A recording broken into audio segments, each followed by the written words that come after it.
আকাশবাণী কলকাতা। স্থানীয় সংবাদ পড়ছি সুমন মুখোপাধ্যায়। রাজ্য সরকার সরকারি হাসপাতাল এবং মেডিকেল কলেজে কর্মরত সব স্তরের চিকিৎসকদের বেতন বৃদ্ধি করেছে।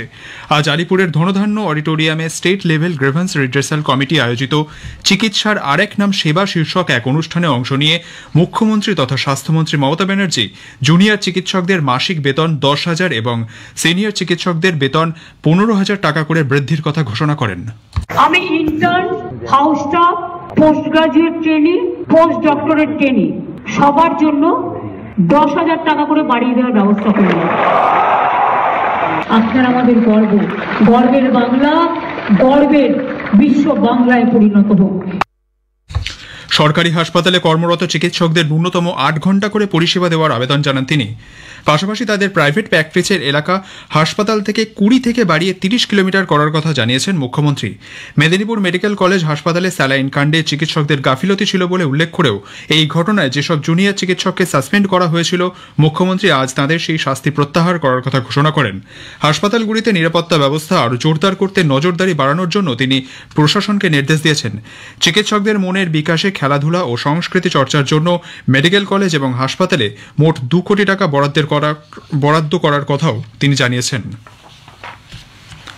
বাঁকুড়া জেলার জঙ্গল লাগোয়া গ্রামগুলিতে হাতির উপদ্রব কমাতে একাধিক ব্যবস্থা নিচ্ছে বন দফতর। আগামী 5 বছরের মধ্যে বাঁকুড়া উত্তর বন বিভাগের উদ্যোগে অরণ্যে হাতিদের থাকার জন্য ফলের গাছ, পানীয় জলের উপযুক্ত ব্যবস্থা করা হবে পাকাপাকিভাবে। আমাদের সংবাদদাতার একটি প্রতিবেদন। বাঁকুড়া জেলার জঙ্গল লাগোয়া গ্রামগুলিতে হাতির অত্যাচারে অতিষ্ঠ মানুষ কি এবার নিশ্চিন্তে বসবাস করতে পারবে? এই প্রশ্নেরই ইতি টানতে চলেছে রাজ্য বন দপ্তর। এই বিষয়ে জনসচেতনতা বাড়ানোর কাজ চলছে বলে জানিয়েছেন রাজ্য বন দপ্তরের সেন্ট্রাল সার্কেলের chief conservator of forest doctor S Kulandaivel. সম্প্রতি বাঁকুড়ার বেলিয়াতোড়ে এক আলোচনা চক্রে যোগ দিয়ে ডক্টর ডেইভাল বলেন, no drive, no shifting, no disturbance. হাতি যাতে জঙ্গলেই থাকতে পারে তার জন্য বন দপ্তর আগামী 5 বছরের মধ্যে প্রয়োজনীয় পরিকাঠামো গড়ে তুলবে বলে জানান তিনি। হাতির খাবারের উপযুক্ত কাঁঠাল, বট, অশ্বত্থ, ডুমুর, পিয়াল, বাঁশ, মহুয়া, ঘাস ইত্যাদি গাছ লাগানোর কাজ চলছে। খাদ্যের পাশাপাশি হাতির জন্য প্রয়োজনীয় জলেরও ব্যবস্থা করছে বন দপ্তর। বনাঞ্চলের মধ্যে থাকা পুকুরগুলিতে সারা বছর জলের ব্যবস্থা থাকবে। 40 বর্গ কিলোমিটার জঙ্গল এলাকায় 60 থেকে 70টি হাতি সাবলীলভাবে বাস করতে পারবে ও উপযুক্ত পরিকাঠামো গড়ে তোলা হবে বলেও জানান ডক্টর ডেইভাল। বন দপ্তরের এই উদ্যোগে স্বস্তি মিলেছে হাতি উপদ্রুত এলাকার বাসিন্দাদের। বাঁকুড়া থেকে দেবাশিস মৌলিক, আকাশবাণী সংবাদ।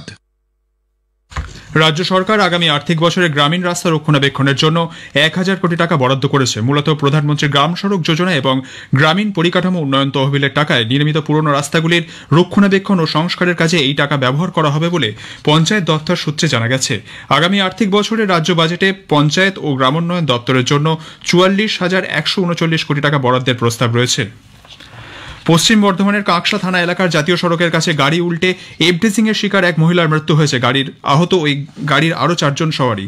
জানা গেছে চন্দননগরের একটি ইভেন্ট ম্যানেজমেন্ট টিম পানাগড় লাগোয়া জাতীয় সড়ক ধরে গয়া যাওয়ার পথে কিছু মদ্যপ দুষ্কৃতী গাড়িটিকে ধাওয়া করে। ক্রমান্বয়ে তারা গাড়িটিকে পাশ দিয়ে ধাক্কা মারে এবং পথ আটকানোর চেষ্টা করতে থাকে।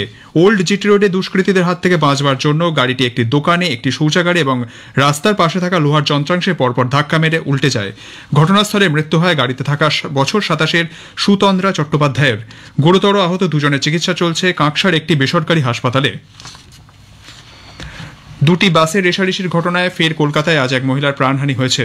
শেক্সপিয়ার সরণি থানা এলাকায় রবীন্দ্র সদনের মোড়ে আজ সকাল 9টা নাগাদ রাস্তা পেরোবার সময় এক মহিলাকে একটি বেসরকারি বাস ধাক্কা দেয়। তাকে আশঙ্কাজনক অবস্থায় এসএসকেএম হাসপাতালে নিয়ে যাওয়া হলে চিকিৎসকরা মৃত বলে ঘোষণা করেন।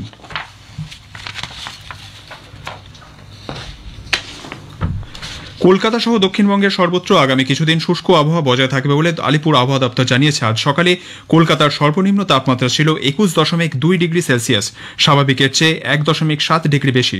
আগামী 2 দিনে তাপমাত্রা 2 থেকে 3 ডিগ্রি নেমে সর্বনিম্ন তাপমাত্রা 19 ডিগ্রিতে পৌঁছতে পারে বলে ইঙ্গিত দেওয়া হয়েছে। উত্তরবঙ্গেও মূলত শুকনো আবহাওয়া থাকলেও দার্জিলিং এবং কালিম্পংয়ের পার্বত্য এলাকায় বিক্ষিপ্তভাবে হালকা বৃষ্টি হতে পারে। দার্জিলিংয়ে কোথাও কোথাও তুষারপাতের সম্ভাবনাও রয়েছে, তবে অন্য কোনো জেলায় বৃষ্টি হবে না। স্থানীয় সংবাদ শেষ হলো। এর পরের খবর শুনবেন বিকেল 5টা বেজে 10 মিনিটে।